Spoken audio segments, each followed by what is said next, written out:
Shalom, shalom, ¿cómo están? Recibimos este comentario en serjudío.com, nuestro sitio web hace un montón de años, y vamos a leerlo, comentarlo y quizás responder algunas cosas. Aprovecharé esta interesante enseñanza de Noé y el diluvio para hacer unas preguntas sobre el tema.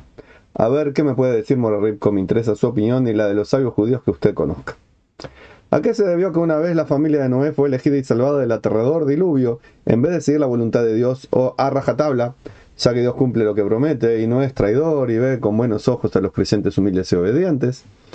En vez de eso, los hijos de Noé, Sem, Cam y Jafet, se expandieron por las tierras del planeta y se fueron olvidando un poco de Dios. ¿Y a qué se debe, estimado comentarista, a que haya hijos que tienen padres que son solícitos, los atienden, los abrigan, los alimentan, los educan, los acompañan, los divierten cuando son chicos, están atentos, los van independizando de a poco, y llega un día que los hijos les pegan una patada a los padres y adiós, que te vaya bien, o que se aprovechan de ellos, o que los roban, o que se meten en actividades ilegales, o que todo lo negativo que una persona puede hacerle a alguien que desinteresadamente le dio un montón de cosas a cambio de nada. ¿Por qué ocurre eso? ¿Por qué ocurre que parejas que son amorosas y se casan con la promesa de vivir en fidelidad, amor, etcétera, al poco rato están peleándose, se separan, se divorcian, hay conflictos, hay denuncias? ¿Por qué ocurren esas cosas? Porque hay amigos que de repente empiezan a traicionarse. ¿Por qué hay parejas que crían hijos de una manera indigna y luego se reprochan entre ellos? Y así podríamos ir viendo cómo el ser humano, tan maravilloso ser humano, que es Neshama, que es espíritu, está limitado por este cuerpo y esta vida en este mundo. Y acá tenemos un sistema de sobrevivencia al que nosotros lo llamamos ego, tiene varios nombres, el ego, que nos permite sobrevivir, es un instrumento, una herramienta natural que tiene el ser humano, que al principio es llanto, grito, pataleo, o desconexión de la realidad. Esos son señales de alerta para que otros vengan y nos rescaten, etcétera. Son enseñanzas que ya repetimos muchas veces y no lo vamos a hacer. Está el ego, que su finalidad primera es positiva, pero que cuando se empieza a salir de cauce, empieza a fomentarse todo tipo de actitudes negativas, malversaciones, mentiras, engaños, muertes, asesinatos, desastres de todo tipo. Cuando el ego domina, la Neshama va quedando aislada, nos vamos apagando de esa luz maravillosa que tenemos. Así que la pregunta que usted hace se contesta por sí sola, porque es la naturaleza humana en esta tierra. Ir olvidando la maravillosa naturaleza espiritual que somos para terminar sumergidos en esa prisión que vamos formando al hacer caso al ego y a permitir que nos domine. Pero aparte, los hijos de Noé, quizás ellos tuvieron una relación mucho más directa con Dios, pero ya los nietos no. Y de a poco uno va perdiendo ese mensaje. Podríamos decir lo mismo que qué pasó porque Caín y Abel se agarraron a trompadas y Caín terminó matando a Abel. Quizás hubiera pasado al revés también, porque la pelea fue de los dos y los dos estaban a las trompadas. Caín tuvo más fuerza, más habilidad, más astucia, más ganas de matar al otro sin saber lo que estaba haciendo. Vaya a saber. Pero el mal, la elección libre que tenemos para el mal es parte inherente del ser humano. Así que se contesta por sí solo. ¿Quién tuvo la culpa de ello? Nada, la naturaleza humana.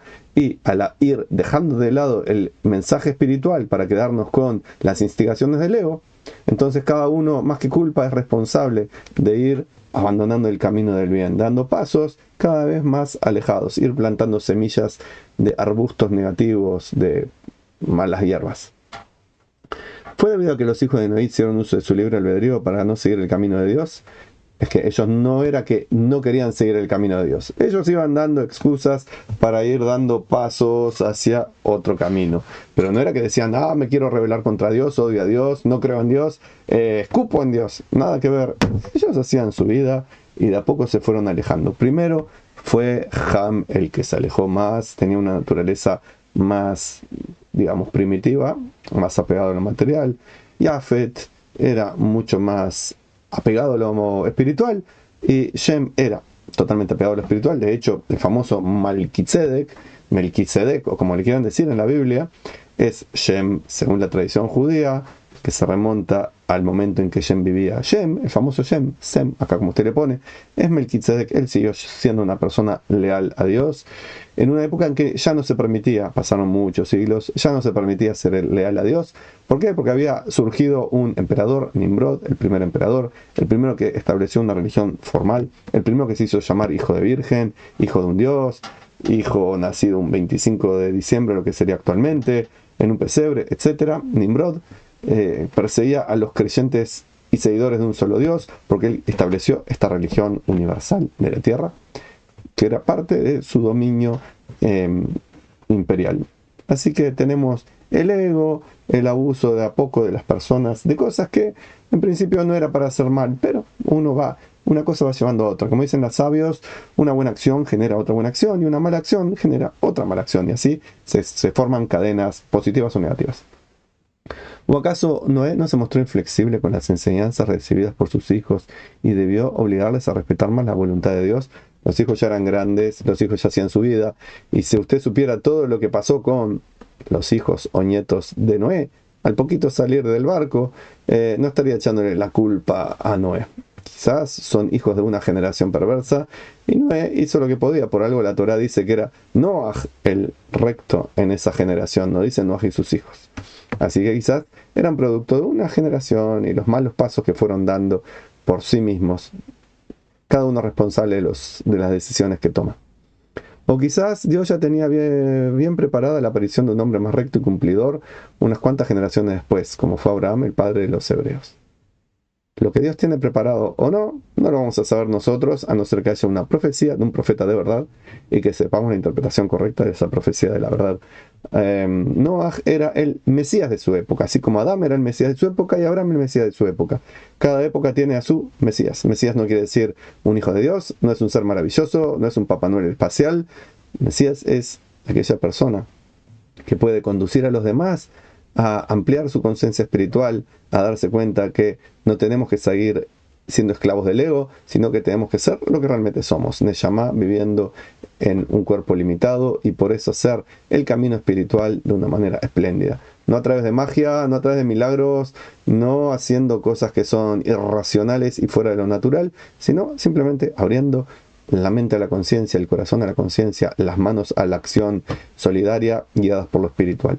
Así que Noaj tenía lo que hacer en su época, Abraham en la suya, Moshe en la suya, y usted tiene lo que hacer en la suya, que no es estar buscando la aguja en el pajar, sino que tiene que estar viendo cuáles son sus reglas para seguir su pan espiritual, las leyes que le competen hacer y cumplirlas, y enseñar a la gente de su familia a hacerlo. Y si ve que alguien da pequeños pasitos por el camino incorrecto, por ejemplo, religiones, supersticiones, idolatrías, etc., sin ponerse en el papel de juez, ni de amo y señor, sino de una persona que ayuda, decirle, quizás ese no es el camino correcto, mira, me parece que este es el otro, no para ganar batallas, no para entrar en conflictos, sino para ir ayudando a los demás a crecer y usted crecer con eso.